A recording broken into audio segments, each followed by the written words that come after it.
சின்னவனுக்கு சாப்பாடு கொடுத்தியா? அதான் தானே வீட்டுல சாப்பிடுறான்ல. ஏன் சாப்பிட்டா நீ குடுக்கூடான்னு இருக்கா? உங்களுக்கு மட்டும்தான் இருக்கு கறி குழம்பு.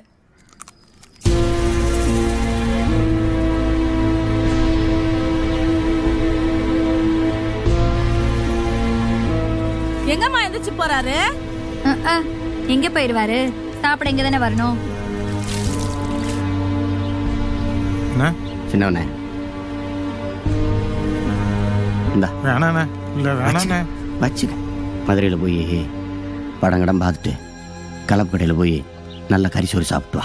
சின்ன வீட்லயே சாப்பிட்டுக்கிறேண்ணே. அண்ணன் சொல்றேன்லப்பா, சாப்பிட்டு வா. சரிண்ணே. இந்த பாத்துக்கமா. சரிம்மா, போயிட்டு வர, பத்திரமா இருமா. என்னடி இது? கறி குழம்பு என் தம்பிக்கு பசியா இருப்பால, அதான் கொடுத்து விட்டேன்.